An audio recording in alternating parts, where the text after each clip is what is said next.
Thank you, Will Washington, Grapsody on Fightful.com.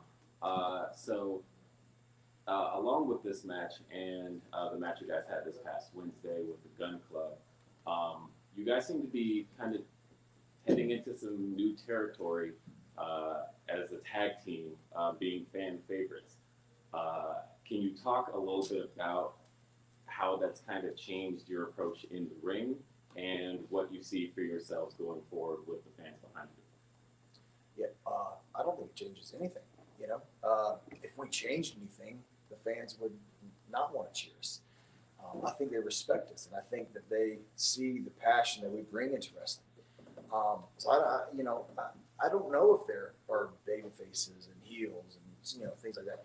I think there are guys that and girls that the fans attach themselves to emotionally, and that's what I'm here to do. I'm here to make them. I mean, God dang, I'm wearing a Bret Hart shirt. He made me feel a certain way. You know what I mean? For 38 years, he made me feel a certain way. Whether he was a good guy or a bad guy, it didn't change how he felt about it. He hated America. So did I, dude. I don't care. And that's what I want. That's what I want to do as a wrestler. I want to make you feel something. I'm not comparing myself to freaking one of the greatest of all time. What I'm saying is, I want to make you feel a certain way.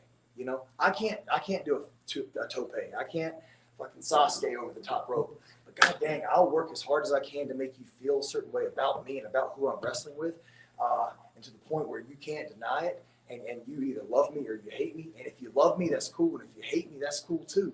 Because at the end of the day, I work my ass off and I earn my check and I get to go home and take care of my family.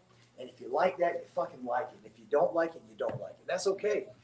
I don't consider FTR, I don't consider us to be good guys or bad guys. We're just fucking guys. You know what I mean? So new territory, we're still locking up. You're still snatching the headlock. You know what I'm saying? It's the same thing. Do I appreciate the fans? I fucking love them. I freaking love the fans. Sorry about that. I love them, and I hate them. If they love us back, that's cool. And if they don't, I'll be okay, because tomorrow is Saturday. You know what I mean? And I'll still be there tomorrow. Yeah, like I still want to stay true to what FTR is, who we are, like what we've always been.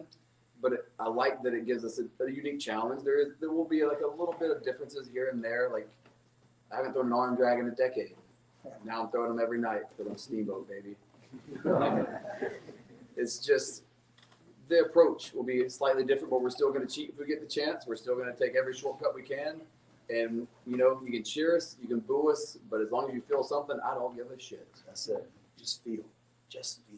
And love wrestling. And if I may, Yes, we talked. Thank you, I appreciate it. We spoke before the match, and on this subject and what you just asked about, Will, a lot's changed in the last couple of years in pro wrestling. These guys 2 years ago weren't even in AEW, and now they've held tag team championships, the AEW World Tag Team Championships, the AAA Tag Team Championships, and the Ring of Honor World Tag Team Championships, so good. all in a couple of years, and things have changed so much. And Cash brought up wrestling in the pandemic era, and what a conversation that the three of us had before the show actually was, we didn't know what tonight was going to be, and I knew the attendance had really turned great, and since specifically we announced this match, things had picked up. Like we had only sold. Before I bought the company, before I signed the agreement to buy the company and we announced it, I think they had only sold about 250 tickets, and we ended up with like over 2,000 people here today.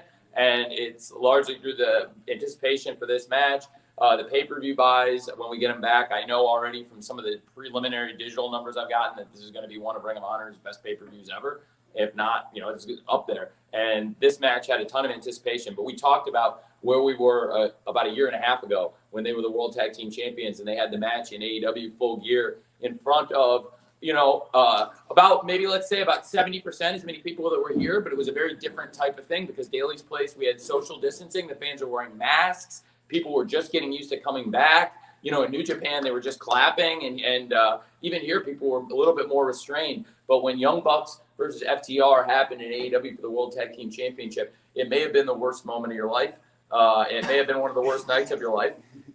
But the fact is, we didn't know what was going to happen with the Ring of Honor belts. We didn't know what was going to happen with the great match, and we didn't know it was going to be the classic that would hold up there with your great classic matches like that match. But now you have another chance. You have another chance, and you have 2 championships, and you've proven so much in the year and a half since then. And now, instead of about 1,250 people in a 5,000 seat building, you're going to be wrestling in front of 5,000 people in a 5,000 seat building, and every single one of them wants to see FTR versus the Young Bucks. And a lot's changed, and things have maybe changed around a lot in that time. But one thing that hasn't changed is the second time around. I think it's going to be a great match, and I can't wait for Wednesday. And congratulations to both of you, and I love you both very much. I love you, dude. I love professional wrestling. You're so lucky.